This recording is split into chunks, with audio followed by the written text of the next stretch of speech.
Hello दोस्तों, आप देख रहे हैं साहित्य रश्मि और मैं हूं आपका दोस्त वीरेंद्र कुमार राय।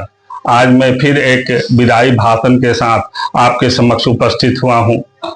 जिंदगी जब चलती है ना, तो जज्बात और ख्वाहिशें दोनों साथ साथ चलते हैं और उन्हीं जज्बात और ख्वाहिशों को पूरा करने के लिए, संतुष्ट करने के लिए हम साथ रहने वाले के साथ दिल लगा लेते हैं, दोस्ती कर लेते हैं। परंतु दोस्ती के खुमार में भीगा हुआ ये मन नहीं जानता, बिल्कुल नहीं जानता कि कुदरत के कुछ ऐसे फैसले होते हैं जो दिल की कोमल पंखुड़ियों को चीर के रख देते हैं। और हमारी व्यवस्था तो देखिए कि हम न केवल उस फैसले के सामने सर झुकाते हैं, बल्कि सर झुका के उस फैसले को स्वीकार भी करना पड़ता है हमें, क्योंकि हमारी सत्ता ससीम है और परमपिता परमेश्वर की सत्ता अति ससीम है, अससीम है, सॉरी। आज जैसे कि हमने आज स्वीकार किया क्लास 10 के बच्चों का फेयरवेल। आज जो स्कूल सदैव प्रफुल्लित नजर आता था, आज उसके हर शाख पर उदासी छाई हुई है। खिड़की और दरवाजे खामोश हैं और उसके गलियारों में सन्नाटे पसरे हुए हैं। और ये हाल केवल स्कूल का ही नहीं है, यहाँ के हर टीचिंग और नॉन टीचिंग स्टाफ की स्थिति भी वही है, क्योंकि वक्त की, समय की या घड़ी की सुई फेयरवेल के इस उदास मोड़ पर आके रुक गई है। आगे देखती है, पीछे देखती है, दाएं देखती है, बाएं देखती है, ऊपर देखती है, नीचे देखती है। एक तरफ तो वो सेक्रेटरी मैडम के कठिन कृतित्व को देखती है। सेक्रेटरी का काम कठिन होता है, क्योंकि सेक्रेटरी का मतलब मालिक, क्योंकि सेक्रेटरी को अपने ऑर्गेनाइजेशन में काम करने वाले हर आदमी की इच्छाओं को पूरा करना पड़ता है और सभी लोगों की इच्छाओं को पूरा करते करते उसका अपना विष खोल जाता है। इसीलिए कहा जाता है कि दुनिया में नौकरी करना बहुत आसान है, मालिक बनना बहुत कठिन है, क्योंकि मालिक को अपने पर्सनल विश को सेक्रीफाइस करना पड़ता है। और देखिए विडंबना कितनी बड़ी है, इस दुनिया में कोई भी आदमी कोई भी काम करता है जिसमें उसका पर्सनल विश मेजर फैक्टर होता है, और जो मालिक की कुर्सी पर बैठता है सबसे पहले अपने पर्सनल विश का गला घोट देता है। इसीलिए कहा जाता है कि दुनिया में नौकरी करना बहुत आसान है, मालिक बनना बहुत कठिन है। एक मालिक जो कई वर्षों तक खुले आसमान में सोया होगा, तब आज जाकर रहने के लिए किसी को घर दिया है। कई रातें उसने भूखे पेट गुजारी होगी, तब किसी को खाना दिया है। तो इसीलिए एक तरफ ये फेयरवेल की सुई सेक्रेटरी मैडम के कठिन कृतित्व को देखती है, तो दूसरी तरफ प्रिंसिपल सर के सुंदर और भव्य व्यक्तित्व को देखती है। एक तरफ विजया मिस के खिलखिलाहट को देखती है, तो दूसरी ओर रेखा मैडम की मुस्कुराहट को देखती है। एक तरफ स्वरूपा मिस के स्वाभिमान और सम्मान की सदाओं को देखती है, तो दूसरी तरफ पिपला मिस के की सोखी चंचलता और सुर की अदाओं को देखती है, क्योंकि पिपला मिस गाती बहुत सुंदर है। एक तरफ प्रतिमा मिस के सुंदर और मधुर मिजाज को देखती है, तो दूसरे तरफ जयंत सर के सीरियस और रंगीन अंदाज को देखती है। एक तरफ सुरेश सर के सेंसेशन को देखती है, तो दूसरी ओर नरेश सर के इमोशन को देखती है। एक तरफ आज हमारी जो इस उत्सव, हमारा जो फेयरवेल है, उसकी मुख्य अतिथि मैडम रीता मैडम है, और उनकी विशेषता है कि उन्होंने गोल्ड मेडल हासिल किया है अपने शैक्षणिक उपलब्धि के दौरान। तो खासकर हमारे स्कूल के मेहमान नवाजी की एक परंपरा रही है कि जब भी कोई अतिथि आता है हमारे स्कूल में, तो हम अपना दिल निकाल करके हाथ पर रख लेते हैं और उसी पर उसे बैठाते हैं। तो मैं अब रीता मैडम का संबोधन करने जा रहा हूं। उनके साथ उइया मैडम है कि एक तरफ सफलता के उन्नत ललाट पर सुशोभित रीता मैडम जैसे ताज को देखती है, तो दूसरी ओर उइया मैडम के निगाहें नाज को देखती है। उइया मैडम के निगाहों से किसी भी छात्र की शैतानी बच नहीं पाती थी। अगर ये फेयरवेल की सुई किसी के तरफ नहीं देखती है तो केवल मेरे तरफ नहीं देखती है। क्यों? क्योंकि मैं चुपके से उसके पीछे आके खड़ा हो गया हूं और धीरे से उसके कंधे पर हाथ रखता हूं और आपको आवाज देता हूं कि फूल खिलेंगे, खिल के मुरझा जाएंगे, उनकी खुशबू हवाओं में बिखर जाएंगे। आज हम राह रोके खड़े हैं, देखें हमारे बच्चे हमें छोड़ के आज कहाँ जाएंगे। लेकिन भाई जाना तो है, क्योंकि स्वर्णिम भविष्य आपकी प्रतीक्षा कर रहा है। सफलताएं आपके कदम चूमने के लिए आतुर हो रही हैं और मंजिलें बाहें पसार करके आपका आवाहन कर रही हैं और कह रही हैं कि हे वत्स आ और मुझे अंगीकार करो और अपने जीवन को सार्थक बनाओ। हाँ, सार्थक बनाओ, क्योंकि मनुष्य के जीवन का उद्देश्य पहले शानदार सफलता के साथ जीना है और फिर प्रसिद्धि के साथ मरना है, और ये आपका भी उद्देश्य होना चाहिए।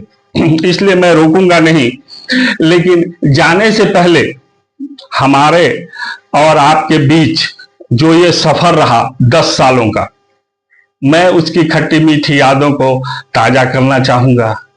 जब आप क्लास 1 में आए थे तो आपकी तोतली बातें सुन करके मन प्रसन्न हो जाता था। आपके जूते के फीते को बांधना, आपके बस्ते को ठीक करना, इसमें अलौकिक आनंद की अनुभूति होती थी।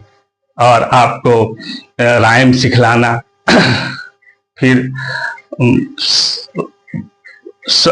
वर्णों से परिचय कराना में अपनेपन की अनुभूति होती थी।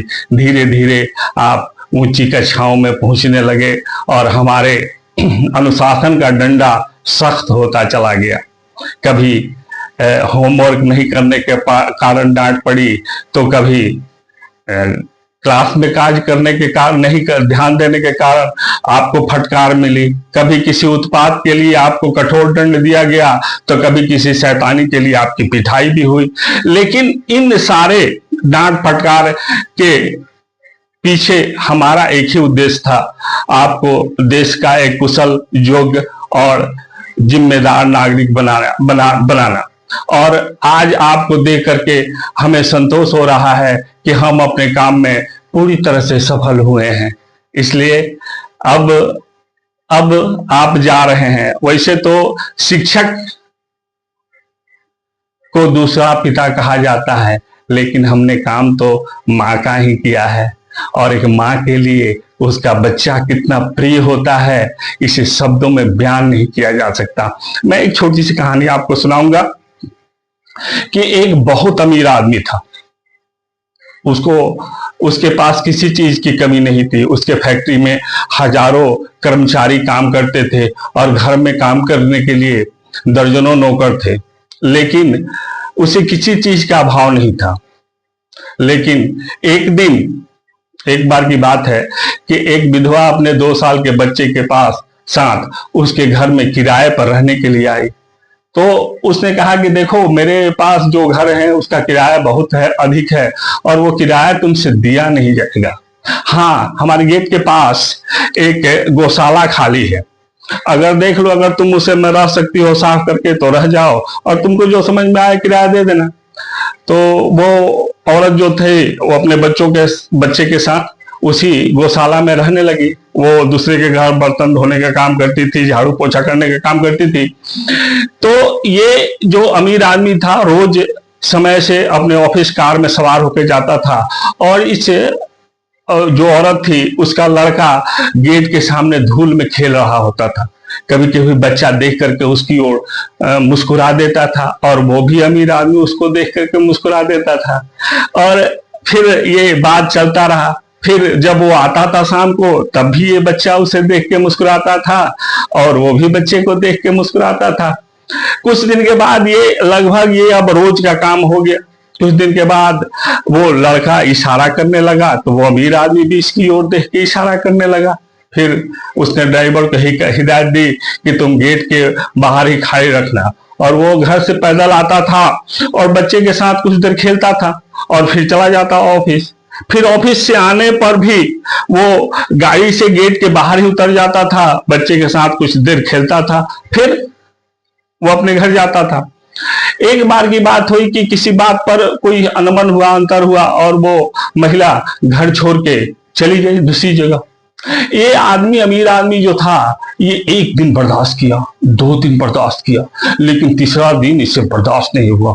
ये अपनी गाड़ी उठाई, ड्राइवर को कहा और पूरे शहर का चप्पा चप्पा खोदा कि वो महिला और उसका बच्चा, वो स्त्री और उसका बच्चा कहाँ है। शहर के बाहर एक बहुत ही तंग गली में एक कच्चे घर में ये दोनों मिले। तो जाकर के कहा कि देखो, माता पिता बनने की कितनी तीव्र इच्छा होती है, प्राकृतिक इच्छा होती है मनुष्य में, उसका बयान मैं कर रहा हूं। जाकर कहा कि देखो, मैं तुम्हारे बच्चे के बिना जी नहीं सकता, तुम मेरे साथ चलो। तो कहा कि नहीं, मैं आपके घर नहीं जाऊंगी। तो इसने कहा कि मैं तुम्हारे बच्चे के बिना जी नहीं सकता। तो क्योंकि अब क्या करती, मैं क्या करूं, आप जी नहीं सकते तो बच्चा तो मेरा है, मैं तो अपने पास बच्चे को आपको नहीं दूंगी। तो कहा कि देखो, तुमको जो चाहिए वो देने को मैं तैयार हूं, मैं अपनी पूरी दौलत तुम्हें दे दूंगा, तुम बोलो तुम्हारे बच्चे की कीमत क्या है। तो औरत धीरे से देख के इसके तरफ मुस्कुराई और कहा कि काश आज तुम्हारी माँ जिंदा होती तो मैं ये उससे पूछ के बताती कि एक माँ के लिए उसका बच्चा कितना कीमती होता है। फिर यही बच्चा जब बड़ा होता है तो तरह तरह के व्यसनों का शिकार हो जाता है, जुआ खेलता है, शराब पीता है, तरह तरह के कुकर्म करता है। एक दिन इससे बढ़ के भी वो नाचने वाली की घर जाने लगता है, नाचने वाली की घर जाने लगता है। एक दिन ताव में वो करके आ करके ये कहता है नाचने वाली से कि मैं तुमसे शादी करना चाहता हूं। तो उसने, नाचने वाली ने कहा कि मैं एक ही शर्त पर तुमसे शादी करूंगी कि यदि तुम अपने माँ का कलेजा निकाल के लाओ। तो ये चल पड़ा माँ का कलेजा लाने के लिए। जाके देखा तो आज भी माँ अपने बच्चे के प्रति इतना समर्पित होती है कि जब तक वो खाता नहीं, माँ खाती नहीं है। और माँ चूल्हे के पास उसका खाना बना के उसकी राह देख रही थी। बहुत देर हो गई तो वही चूल्हे के पास से नींद आ गई। वो माँ उसी चूल्हे पर शायद सो गई थी, खाना को बगल में रख के। इसने ये गया, इसे तो वासना का भूत सवार था, इसने चाकू मारा माँ के सीने में। उधर से खून से इसका चेहरा और हाथ दोनों भीग गए। माँ ने एक बार करुण दृष्टि से अपने पुत्र को देखा, उसकी आंखों में आंसू भरे हुए थे और गर्दन एक तरफ लुढ़क गई। और इसने चाकू नचा के माँ का कलेजा निकाल लिया और लेकर के नाचने वाली के घर जाने लगा। रास्ते में तेजी से जा रहा था तो एकाएक किसी ठोकर लगी और कलेजा छटक के दूर जा गिरा। कलेजे से आवाज आई कि उठ जा बेटे, हे मेरे लाल, कहीं तुम्हें चोट तो नहीं ना आई। ईसन होकर के देखने लगा कि ये आवाज कहां से आई। फिर ये सन्नाटा और होश खो बैठा, इसके शरीर से थर थर थर कांपने लगे। तो मेरे मतलब कहने का मतलब है कि एक बच्चा चाहे जितना बुरा हो जाए, माँ कभी बुरा नहीं हो सकती और माँ कभी उसे बद्दुआ नहीं दे सकती। आज आप जा रहे हैं, आपको संसार की सभी नेमतें प्राप्त हो, एक माँ के हृदय से मैं आपको दुआएं देता हूं कि आज हमारे बच्चे हमसे दूर जा रहे हैं। हे ईश्वर, हे मौला, हे अल्लाह, इन्हें हमारे लगते जिगर, हमारे जिगर के टुकड़े को हर खुशी और फतह से नवाज दे तू, यही मेरी दिल की दुआ है। बस इन्हीं शब्दों के साथ मैं अपना भाषण समाप्त करता हूं। जय हिंद।